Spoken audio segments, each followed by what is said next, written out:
Eh ben, bonjour Hugo, merci du coup Bonjour Pauline. de répondre à cette invitation, peut-être rappeler ce qu'est l'atelier paysan très rapidement, et puis ta fonction au sein de l'atelier paysan. L'Atelier Paysan, rapidement, c'est la plateforme francophone des technologies paysannes. Et donc, c'est une coopérative, c'est pas une asso, une coopérative depuis 2014 qui propose d'unir les paysans et les paysannes sur la question de l'outil agricole, le matériel agricole, le bâtiment agricole, les bidouilles paysannes, pour les référencer, les concevoir, les colporter et aussi former les paysans et les paysannes à se doter de savoir et de savoir-faire pour plus d'autonomie technique. Alors moi, je suis assez récent dans la structure. Moi, ça fait 2 ans que je suis là, à peine. J'ai été recruté pour mon métier d'éducateur populaire. Voilà, je connaissais pas mal le réseau de l'agriculture paysanne pour avoir bossé avec pas mal de structures du pôle impact. J'ai croisé l'atelier paysan et ils ont décidé de se doter d'un poste éducation populaire à l'appui de l'essaimage, c'est-à-dire d'aller à la rencontre des paysans et des paysannes sur le terrain pour essaimer pas seulement la proposition alternative de technique, mais aussi d'essaimer le projet politique et d'essayer d'accompagner les dynamiques collectives, les dynamiques de groupe sur le terrain. Voilà, ça c'est une partie de mon poste. Et une autre partie, c'est d'aller aider à interpeller les citoyens et citoyennes sur ce que ça soulève politiquement, la question de la technologie en agriculture. Et j'ai aussi un bout de mon poste sur la vie coopérative, donc plutôt interne, avec à la fois l'équipe et avec les sociétaires, il y a à peu près 120, 130 sociétaires là, et du coup d'animer tout ça aussi avec des principes d'éducation populaire si possible. Super, donc merci. Du coup, tu commences à aborder le sujet de l'éducation populaire puisque c'est, on va dire, ton expérience, professionnelle, ton expérience personnelle, ton expérience militante qui t'a amené vers l'éducation populaire. Et nous, on parle aussi d'éducation populaire, bien sûr, dans Impact. Souvent, on dit qu'on a du mal à définir l'agriculture vraiment vers laquelle, définie par Impact. Il n'y a pas une agriculture définie par Impact. On parle d'agriculture paysanne, d'agriculture bio, durable, d'agriculture citoyenne et territoriale. Et des fois, pour pouvoir, se définir, on va plutôt parler de la méthode qu'on utilise plutôt que du but à atteindre. Ce qui nous, réunit à Impact, les différentes structures, donc en région, on en a 8, au national, c'est 10. En tout cas, nous, en région, on veut appuyer et on appuie le fait que ce qui nous réunit, c'est l'éducation populaire. Mais, je ne suis pas sûre qu'en région, on sache vraiment, ce qu'est l'éducation populaire ou en tout cas, peut-être on a des visions différentes. Et peux-tu partager ta vision de l'éducation populaire ou ta définition de l'éducation populaire? Alors oui, alors, tout ça va être avec à prendre avec des pincettes, hein, évidemment. L'idée là, c'est pas de vous faire un cours sur c'est quoi l'éducation populaire, la vraie, et puis de vous faire positionner. Je pense qu'il y aurait plein de définitions et puis l'éducation populaire, souvent on en fait sans même savoir. Disons que il faudrait se méfier de ça. L'idée que c'est pas un ensemble de techniques, l'éducation populaire. En tout cas, ça ne peut pas se résumer à ça. Ceci dit, il y a des méthodes, j'y reviendrai peut-être un peu après. Mais avant tout, je pense que c'est un geste. Moi, j'aime bien dire ça. C'est une démarche, une posture, l'éducation populaire. C'est comment on se voit, et notamment comment on se voit quand on est militant. Je dirais deux choses pour faire simple. L'éducation populaire, c'est une éducation politique. C'est une éducation à la chose politique. Alors évidemment, pas à la chose politicienne, pas à se présenter à des élections ou à monter des partis politiques, mais c'est une éducation à mettre les lunettes du politique, c'est-à-dire à voir la réalité sociale avec des lunettes politiques, alors qu'on pourrait voir la réalité sociale avec plein d'autres lunettes qui sont aussi justes, des lunettes culturelles, des lunettes psychologiques, des lunettes comportementales, etc. Tout ça, ça existe, mais il y a aussi intérêt à de temps en temps chausser les lunettes de politique, c'est-à-dire de voir quels sont les rapports sociaux dans la société, comment agissent par les rapports sociaux les groupes dans la société. Et donc, ça vient s'ajouter à des comportements individuels, à de la psychologie, à toutes sortes de choses. Là où il y a une importance, c'est que cette éducation politique, bah, par définition, elle s'apprend. Et la situation en 2021, il se trouve que les lieux d'apprentissage de la chose politique sont de moins en moins présents. En agriculture, pourtant, on était bien parti. Tout le XXe siècle, il y a dans notre patrimoine commun beaucoup de structures, disons, tout un patrimoine de structures, de lieux de l'éducation populaire. C'est-à-dire quand on était jeunes paysans, paysannes, on avait accès notamment à la JAC, qui est un peu notre source commune à tous et à toutes. Il y avait des structures massives, en gros, on rejoignait, dès qu'on était jeunes, des structures d'éducation populaire et on cheminait avec toute sa vie. D'ailleurs, les plus anciens nous racontent leur passage à la JAC, notamment en agriculture, avec les yeux qui brillent, avec vraiment des moments importants, fondateurs dans leur vie. Le problème aujourd'hui, et ça peut-être on dira un mot là-dessus, mais pour plusieurs raisons, en tout cas, ces structures ont quasiment disparu. Euh, avec Il le recul du syndicalisme, et donc aussi en agriculture, et partout dans les autres corps de métier, les autres activités, et les structures elles-mêmes, les associations, qui, dans les années 50, 60, 70, faisaient toutes de l'éducation populaire, petit à petit, en ont fait de moins en moins et sont plutôt allées vers de la prestation de services que prendre en charge cette nécessaire éducation politique des citoyens et des citoyennes. C'est pas un détail, hein, cette éducation politique des citoyens et des citoyennes. Je ne vais pas vous refaire toute l'histoire de l'éducation populaire, mais en gros, classiquement, on l'a fait démarrer à la Révolution française, au moment où, évidemment, on se pose la question de la citoyenneté. Fortement, on ne veut plus être des sujets d'un roi passif ou des sortes d'esclaves. Moins on fera d'éducation populaire, et ben, plus la démocratie reculera. Et c'est un peu ce qu'on constate cycliquement dans l'histoire. Et donc, c'est pas pour rien que l'éducation populaire telle qu'on peut la formuler là, qu'on va la formuler là entre nous, bah, on peut la dater vraiment de l'après-guerre, où il y a eu là un renouveau vraiment fort de l'éducation populaire, ou une réaffirmation de cette nécessité-là. La culture, au sens culture artistique, culture au monde, d'une part, et l'instruction, ça ne suffisait pas à faire des citoyens. La preuve en est, les fascistes, les nazis étaient des gens très instruits, très cultivés. Ça ne les a pas empêchés de préférer la barbarie à la démocratie.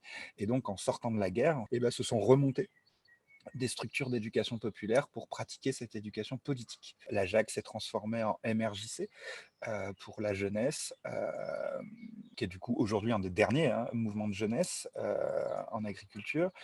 C'est intéressant juste sur le MRJC, puisque souvent, parfois les gens se disent: «Mais que vient faire le MRJC dans Impact?» Et en fait, c'est cet historique-là d'éducation populaire aussi et on le rappelle souvent, j'essaie de dire souvent la plupart des personnes qui font partie de nos réseaux, aujourd'hui, sont souvent parfois, proches de la retraite ou la retraite, sont passées par la JAC ou le MRJC. Pour revenir à la question de départ, en effet, je suis assez d'accord, ce qui pourrait être un point commun entre nos structures, en tout cas ça devrait l'être, on peut le dire comme ça serait ce souci d'éducation populaire, de ce geste, de prendre en charge en fait ce rôle-là, d'avoir ce rôle social dans la société, en plus des autres rôles qu'on s'assigne dans nos structures, évidemment.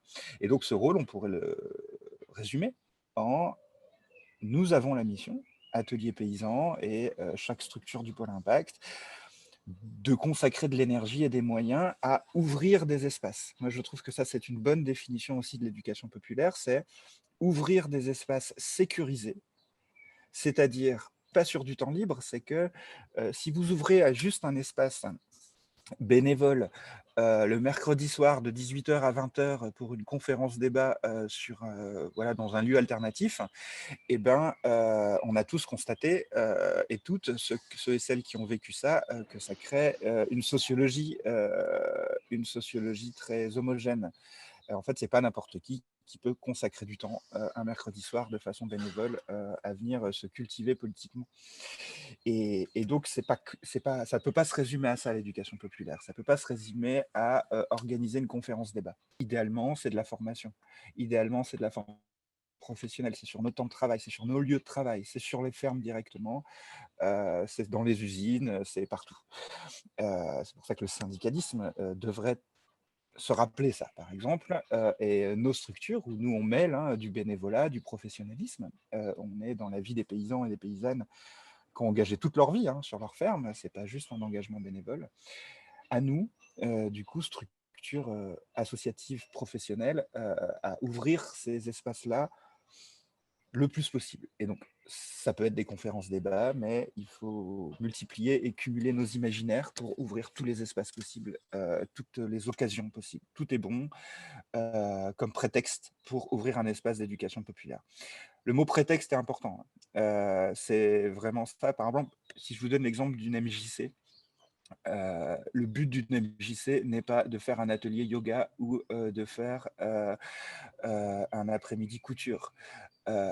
Ça, c'est un moyen, un prétexte pour finalement provoquer cette rencontre là et provoquer des discussions, provoquer cette espèce de socialisation politique. Et donc ça serait une première définition, ouvrir des espaces pour se confronter des vécus. Et là, je vais sur la deuxième définition. L'éducation populaire, ce n'est pas éduquer le peuple. L'éducation populaire, c'est considérer qu'on a tous du savoir, tous et toutes. Déjà, première base. Ensuite, c'est ouvrir des espaces pour se confronter ces savoirs-là. Et c'est pas pour faire café philo ou pour le plaisir, c'est pour agir sur nos réalités sociales. Si on reconnaît que la société est traversée par des inégalités structurelles, qui passent par des rapports sociaux inégalitaires. Si ça, on est d'accord avec ça, du coup, l'idée est de s'en libérer. Ce qui va avec l'éducation populaire, c'est le souci d'émancipation. Ce mot-là, hein, il vient vraiment strictement du patrimoine de l'éducation populaire. Il faut s'émanciper, lutter pour sortir de nos rapports de domination et nous créer de l'égalité collective. Ce que propose l'éducation populaire, c'est de nous réunir entre personnes qui avons des réalités sociales différentes et donc de nous confronter, de nous raconter ces vécus sociaux, de nous raconter, toi, là, tu as un vécu social d'infirmière, toi, tu as un vécu social d'ouvrier, toi, tu as un vécu social de paysan, parce que dedans, il y a du savoir, il y a du savoir d'analyse. En fait, quand on est praticien d'un métier depuis plusieurs années, on observe, même si on n'a lu aucun livre de philo ou de sociologie ou d'expert sur notre sujet, on est expert parce qu'on pratique. Et ça, c'est fondamental. Donc, il y a vraiment une question sur les savoirs et les savoir-faire, de rapport au savoir. Il y a légitimer des savoirs. Ça, c'est vraiment un fondamental de l'éducation populaire. Nous ne sommes pas obligés tout le temps de nous en remettre à des experts qui, le plus souvent, sont extérieurs à notre réalité sociale. Ça peut servir à des moments, hein. L'idée n'est pas d'être anti-intellectuel. Il faut considérer que nous sommes collectivement, hein, collectivement, c'est-à-dire mis ensemble, porteurs d'un savoir extrêmement légitime et pertinent. Et donc, ouvrir un espace pour quoi faire, pour déjà se raconter ça, tisser ensemble à partir de nos vécus individuels qui sont tous partiels. Voilà, une vision plus globale et plus juste. Fernand Peloutier, qui était un grand nom français de l'éducation populaire du 19e siècle, c'est celui qui a monté les bourses du travail. Fernand Peloutier, il disait, il s'agit de nous doter de la science de notre propre malheur. Nous doter nous-mêmes, et pas que quelqu'un vienne nous l'expliquer, mais nous doter nous-mêmes de la science de notre propre malheur, c'est-à-dire comprendre pourquoi on est dans la merde, pourquoi il y a des riches et des pauvres, pourquoi c'est toujours les mêmes qui sont riches et pauvres, et que ce n'est pas nécessairement la faute à Dieu ou à la Providence, mais c'est qu'en fait, il y a des mécanismes sociaux qui sont en place, oppressifs, et qu'il s'agit de lutter dessus. Et en fait, on ne peut pas lutter sur un mécanisme oppressif si on n'en a pas connaissance. Voilà, c'est pas parce qu'on est né avec le sexe féminin qu'on a immédiatement conscience de la domination masculine. C'est pas parce qu'on est paysan qu'on a conscience de la destruction des paysans par l'industrie capitaliste. Automatiquement derrière, on se dote aussi de savoir, d'idées créatives pour lutter, agir dessus collectivement. Ça rebondit, ça fait beaucoup avec ce qu'on dit au jour le jour, hein. Je pense que tu mets des mots sur des choses que l'on fait. Comme tu dis, je pense que souvent on fait de l'éducation populaire sans le savoir. On parle souvent chez nous d'échanges entre pairs. On met le mot mutualisation et pas formation souvent dans ce qu'on travaille. L'éducation populaire, c'est savoir s'organiser en collectif, c'est s'appuyer sur le collectif. dans nos manières de faire dans Impact, c'est quelque chose de commun. Avec cette approche du collectif, on peut entendre aujourd'hui de plus en plus, c'est le consommateur par ses choix qui changera le monde. Est-ce que c'est un peu ça aussi l'éducation populaire? C'est se poser, un peu contre cette idée-là? Bah oui, ça c'est une conséquence de ce que j'ai dit. C'est-à-dire si on chausse les lunettes, on fait cet effort-là, hein, de mettre les lunettes du politique, on observe, c'est assez vite, qu'en fait, il y a pas beaucoup de lien entre, nos pratiques individuelles et notre situation sociale. C'est bien à l'échelle collective que ça se joue, voire à l'échelle sociétale. Le rapport homme-femme, le rapport, ville-campagne, le rapport, par rapport à l'éducation et cetera. Et donc si on chausse ces lunettes-là et ben, c'est on va dire ces grands jeux institutionnels, ces institutions, quand je dis institution, hein, ça peut être une institution formelle, hein, comme je sais pas la bourse, ou la Banque de France, ou la MSA ou, le ministère, mais ça peut être aussi des institutions informelles, hein, comme le patriarcat. Voilà, du coup, on voit des institutions, et du coup, bah, la conséquence, une fois qu'on les a vues, bah, c'est qu'on se dit que pour pouvoir s'émanciper, et bah, fatalement, il va falloir agir sur les institutions. Et agir sur les institutions, ce n'est pas possible individuellement. C'est tout bête. Individuellement, on n'a aucun accès aux institutions, par définition, de ce qu'est une institution. Et donc, pour changer l'institution, il faut s'organiser collectivement à l'échelle de la société pour pouvoir exercer un rapport de force et pour pouvoir peser sur l'institution. C'est le moteur de la démocratie, c'est ça la démocratie. La démocratie, c'est pas se mettre d'accord. La démocratie, c'est se faire confronter dans un cadre sécurisé, c'est-à-dire c'est pas la guerre, c'est pas les machettes, c'est pas des coups de boule, c'est se mettre dans un cadre, on va dire, à peu près civilisé, euh, mettre nos conflictualités dedans, nos conflictualités d'intérêt, nos désaccords, mais pas que, nos conflictualités d'intérêt. En fait, quand je suis Monsanto, j'ai pas le même intérêt que quand je suis paysan, même s'ils essayent de nous expliquer le contraire, etc., etc. Et donc, c'est d'avoir connaissance que nos intérêts sont différents, voire antagonistes à certains moments, et c'est juste normal, et ça sera comme ça tout le temps, même dans un monde parfait. Plus on est démocratique, ça veut dire plus on est en capacité de régler ces différences d'intérêts démocratiquement. Et donc ça se fait à l'échelle de la société, à l'échelle des institutions qu'on voudra bien se bâtir. Et quand je dis institutions, c'est des institutions si possible populaires. Je ne parle pas d'État, je ne parle pas de tout ça. Ça, c'est une autre discussion. Dans institution, on peut imaginer n'importe quoi. Et du coup, l'idée, c'est d'agir dessus. Et donc, ça fait en effet une différence avec une certaine idéologie qui a pris beaucoup de place. C'est l'idéologie libérale. L'idéologie libérale, elle a mené une bataille culturelle depuis longtemps, 2 siècles, mais singulièrement depuis une soixantaine d'années, vraiment très fort. Et puis depuis une trentaine d'années, une idéologie néolibérale. Mais l'idéologie libérale, hein, elle a vraiment avancé après mai 68 en se disant plus jamais ça. Ils ont mis vraiment les moyens pour nous faire avaler la pilule qu'en fait, ce que je viens de raconter depuis le début du coup de fil n'existe pas. Les institutions, ça n'existe pas. La sociologie, ça n'existe pas. La société, ça n'existe pas. Ce n'est qu'une somme d'individus qui agissent. Le rapport homme-femme, ça n'existe pas. Il n'y a que des femmes gentilles et d'autres pas gentilles, des hommes sympas et d'autres violents, mais des rapports structurels entre nous qui viennent de ces différences d'intérêt, hein, de classe sociale, ça n'existe pas. Voilà, c'est ça la pensée libérale. Et du coup, il n'y a que des individus qui agissent et la société, c'est juste la somme des individus. Et ben, cette idéologie-là traverse toute la société depuis 60 ans, tellement fort qu'on l'aperçoit même plus. C'est le propre d'une idéologie dominante, hein. C'est quand on ne voit plus que c'est une idéologie, qu'on pense que c'est naturel, c'est qu'elle est devenue dominante. Dans notre champ d'activité, et ben ça donne ce que tu as nommé comme le colibrisme, qui est une façon de le nommer, c'est chacun fait sa part, c'est l'idéologie de la tache d'huile, c'est-à-dire que si chacun est vertueux dans son coin, et ben petit à petit, ça va convaincre celui d'à côté qu'il faut être vertueux, et puis la tache d'huile va s'étendre, et puis à la fin, on aura recouvert l'ensemble de la réalité sociale, et on aura gagné.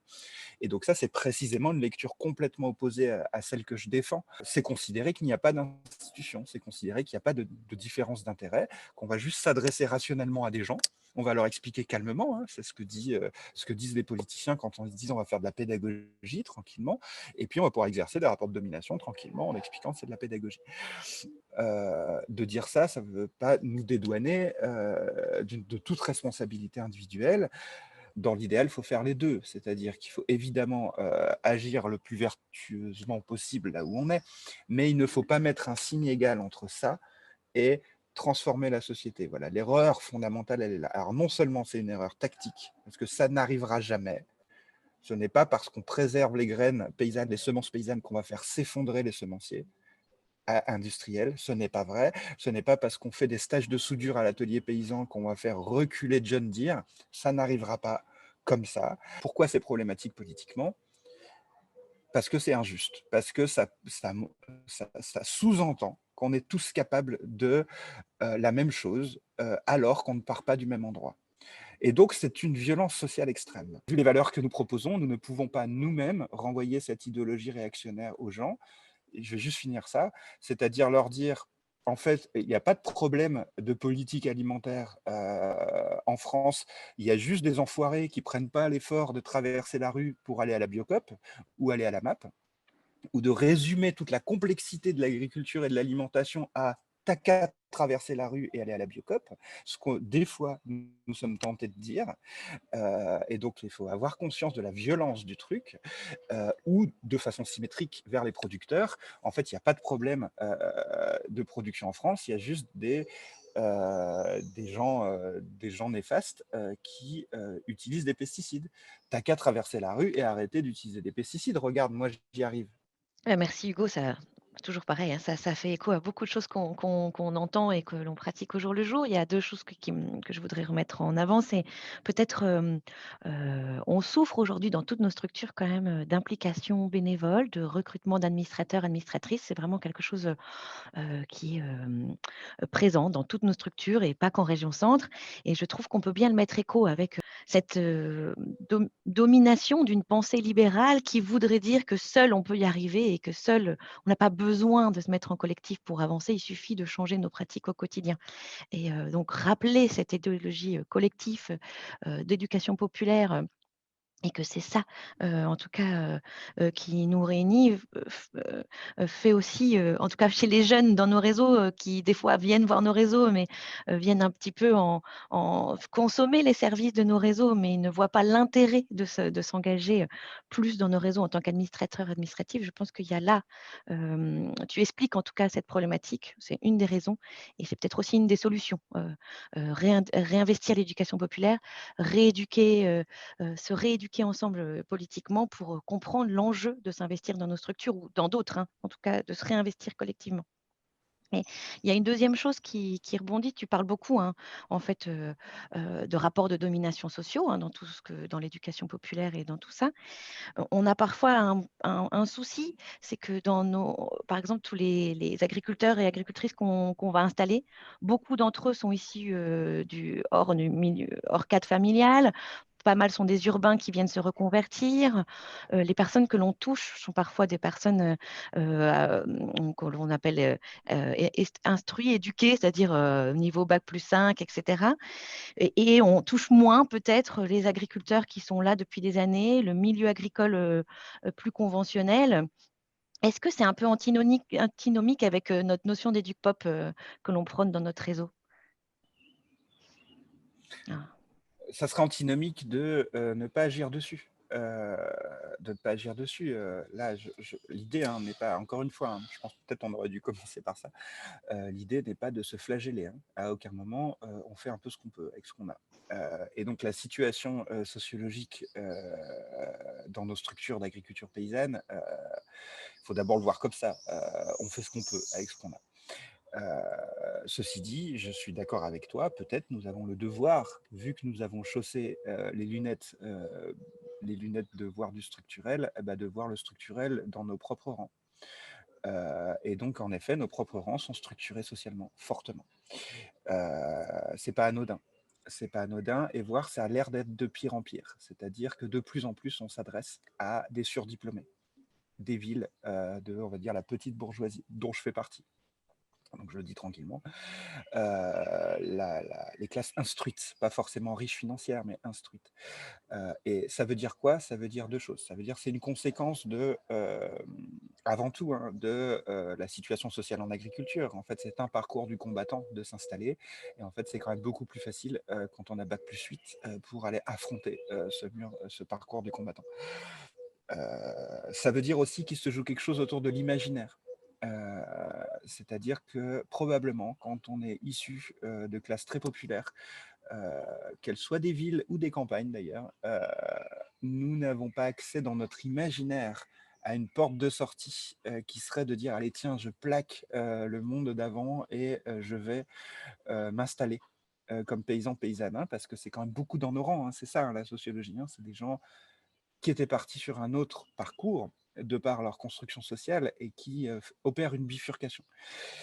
Et donc c'est là où il faut marcher sur des œufs et que je prends des pincettes, c'est-à-dire qu'il s'agit d'accueillir avec immensément de bienveillance ces bifurcations. Je veux dire, ces bifurcations, elles sont inespérées.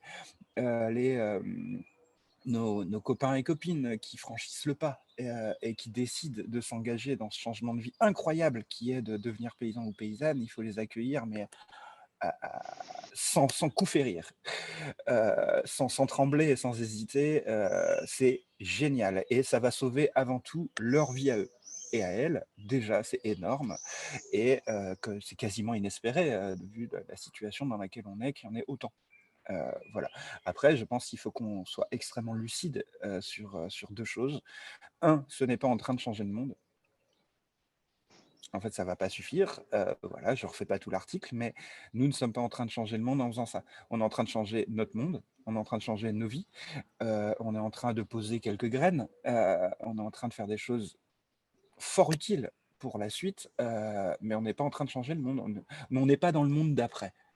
Voilà, ça, c'est peut-être un truc à dire. Le problème de ne pas voir ça, hein, c'est que non seulement on pourrait être extrêmement jugeant et culpabilisant sur les gens qui n'en sont pas au même niveau que nous, et surtout, il n'y a plus personne pour penser la transformation sociale, pour penser comment on va dans le monde d'après. Si on pense juste qu'il suffit d'agir dans son champ et que c'est ça le monde d'après, bah, du coup, il n'y a plus personne pour aller faire les autres choses absolument nécessaires pour passer dans le monde d'après. Et et surtout, eh ben, on a un problème de généralisation de nos pratiques. D'une part, je veux dire, ne pas du tout arriver à s'adresser aux classes populaires, va limiter notre portée d'action. Il y a un moment donné, on va écumer, les rangs, de cette sociologie qui est limitée. Et puis ça pose un problème de justice sociale, si ça s'adresse toujours aux mêmes. Donc en effet, d'avoir un souci, d'éducation populaire nous permet de mettre de l'énergie peut-être à essayer de modestement, commencer à attaquer ces digues, sociologiques-là, en des gens étant modestes sur nous-mêmes, en considérant que nous sommes des privilégiés finalement et que si les autres ne nous rejoignent pas, c'est qu'il y a d'autres choses que le fait qu'ils soient bêtes, qui sont en train de se jouer et donc peut-être ça peut changer nos imaginaires d'action. De comment est-ce qu'on fait alliance avec les classes populaires de plus en plus et qu'on fait plus que leur tendre la main, quoi. Comment on va faire avec eux? Oui, donc c'est pas antagoniste, c'est au contraire, l'éducation populaire est un outil pour favoriser l'installation de ces personnes Mmh. et lire justement ce qu'on fait aujourd'hui avec ces bonnes lunettes. Et Mmh. justement, même la question en elle-même, c'est de dire, ah, OK, grâce à l'éducation populaire, je prends conscience de ce public-là que nous avons dans nos réseaux. Et du coup, l'éducation populaire est à la fois une lunette pour le lire, mais aussi un outil qui pourra nous aider à favoriser, en tout cas, et à faciliter cette installation. Et vraiment considérer que, on a des choses, à apprendre réciproquement. Ça sert à rien au bout d'un moment d'aller réexpliquer qu'il faut manger bien. Heu, enfin vraiment, il y a des limites à ça. Et donc ça change vachement aussi comment on utilise la fameuse sensibilisation là. Bah, en fait, il y a des limites à la sensibilisation. Évidemment, faut la faire auprès des enfants, faut la faire et cetera. Mais il y a un moment donné, il y aura des limites à faire des cours de cuisine aux classes populaires. Heu, il va falloir leur donner du pognon pour qu'ils puissent acheter, notre nourriture. Enfin, vous voyez, ça se joue Ouais. ailleurs. Je vais finir sur une dernière question pour, peut-être une colle, hein, Hugo. Hem, C'est que dans toute cette réunion téléphonique, on discute à la fois de collectif, de s'ancrer dans le vécu des personnes, dans la rencontre, mais on parle aussi de rapport de force, d'être suffisamment fort pour, aller contrer, ces institutions, et Impact, c'est quand même ça. En tout cas, en région, nous, le pôle Impact, il s'est créé. Une des raisons de sa création, c'est d'être plus fort à plusieurs et de pouvoir, peser dans le rapport de force institutionnel. Mais on se retrouve dans une difficulté où on crée une macrostructure, on crée une structure, Impact qui parle très peu aux personnes qui sont tous les jours sur leur ferme et qui agissent au quotidien. Comment on peut allier ça, un peu, pour toi? Ce qui me guide, c'est que, on me l'a expliqué il y a 15 ans et depuis c'est resté, c'est que la transformation sociale ne peut passer que si on arrive collectivement, entre structures, à équilibrer 3 modalités d'action. L'alternative, alors là, c'est notre champ à impact, on sait très bien faire. Si on a le rapport de force un jour total et qu'on arrive à faire basculer la table, s'il n'y a pas eu des alternatives avant, en fait, on ne saura pas quoi faire. Donc c'est en ce sens où les alternatives ne sont pas le monde d'après, mais le préfigure, et donc on a besoin de le faire. Donc il faut renforcer nos alternatives. Bon. Et les deux autres, c'est rapport de force et éducation populaire. L'idée, c'est que ça soit un trépied, que ces trucs-là soient équilibrés et aillent ensemble. Le plus possible, évidemment, c'est pas à l'échelle de l'individu, hein, une vie suffit pas pour faire les trois, mais c'est bien à l'échelle des structures. Euh, du coup, me semble-t-il, pour moi, le pôle impact, il se situe sur les deux autres jambes, c'est-à-dire que c'est les outils, c'est un outil de plus de l'éducation populaire. Donc, ça a un rôle de mutualisation d'éducation politique et donc peut-être d'amplification d'éducation politique. Et donc, en effet, tu l'as souligné, le pôle impact lui-même, votre cercle, Cénacle, pour moi, est un lieu d'éducation populaire. Et il pourrait être expliqué comme ça, c'est-à-dire, et peut-être ça l'est déjà, si vous venez siéger, prendre du temps coûteux assiéger dans nos réunions, et ben vous allez en retirer des choses, on va s'éduquer politiquement, et en fait des espaces à s'éduquer politiquement sur nos sujets, il n'y en a pas beaucoup. Peut-être le point d'amélioration, ça serait de faire redescendre cette éducation politique le plus possible au terrain, et donc de partager ce que vous élaborez politiquement, les compréhensions que vous arrivez à analyser, etc., de les reproduire, pas juste les diffuser, mais peut-être de reproduire ces espaces de confrontation, de discussion localement le plus possible. Et donc ça sera un enjeu. De toute façon, Impact n'est pas le nouveau parti communiste. D'accord, donc ça, quand je veux dire ça, ça veut dire quoi? Ça veut dire que ce n'est pas appelé à devenir un mouvement de masse et que tout le monde ait bien connaissance de ce qu'est Impact, etc. Pour moi, c'est plutôt les structures qui composent Impact, qui ont ce rôle-là d'être ancrées sur le terrain et qui font sens au quotidien avec les gens sur le terrain. C'est un outil Impact. Et du coup, ce n'est pas un mouvement de masse en tant que tel. Et donc, l'outil doit se mettre au service du coup, de ces structures composantes. Et notamment, peut-être ça, on l'a moins en tête, mais notamment sur ce rôle d'éducation politique. Et donc, le deuxième, c'est que c'est l'outil du rapport de force du mouvement associatif, complémentaire au mouvement syndical. Vous agissez dans le rapport de force, notamment vis-à-vis des institutions, qu'elles soient politiques ou agricoles, à un endroit complémentaire qu'un syndicat agricole. Et du coup, on a absolument besoin de cet échelon-là, qu'il soit régional, national ou départemental, pour faire un truc de plus que ne peut pas faire seul ou pas assez bien l'atelier paysan, Terre de Liens, les AMAP ou les MRJC ou une ADR. Si vous faites bien l'éducation politique sur le terrain et que les gens ont conscience que leurs efforts, leurs 18 heures par jour passées dans leur champ, en fait, ça ne va pas suffire à changer le monde. C'est dur à avaler comme constat, mais une fois qu'on a avalé ce constat-là, du coup, on a besoin d'outils pour agir collectivement sur d'autres trucs. L'outil qu'on a là, c'est Impact. Plus vous arriverez à souligner que le temps que vous passez à vous prendre la tête avec la région, à vous prendre la tête avec les institutions, à vous prendre la tête avec des choses fort ardues et compliquées, en fait, ça poursuit un but qui est absolument nécessaire, c'est le rapport de force. N'oublions pas non plus que nos difficultés à faire de l'éducation populaire dans nos structures, elles sont dues à ces 60 ans de libéralisme qui ont changé, qui ont fait transformation sociale. Les libéraux ont transformé la société, ont inventé les appels d'offres, ont inventé la mise en concurrence des structures, ont inventé le fait qu'elles nous obligent à devenir des prestataires de services. et qu'elles nous empêchent d'être des structures d'éducation populaire, vu qu'elles ne nous financent pas pour ça.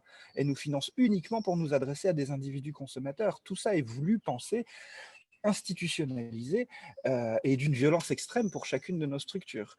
Et du coup, je pense que peut-être l'énorme valeur ajoutée du pôle impact est de permettre un mouvement de recul par rapport à ce quotidien-là qui nous lamine et qui nous met en précarité permanente, avec une violence extrême qui nous empêche de faire nos métiers, d'avoir un peu de recul là-dessus, de se rappeler en fait pourquoi on est là, qu'est-ce qu'on est en train de subir, jusqu'où on n'ira pas. Et là, il y a un enjeu, là, je pense, pour réellement faire une rupture sur les questions alimentaires et agricoles à terme. Il n'y aura pas de transition douce.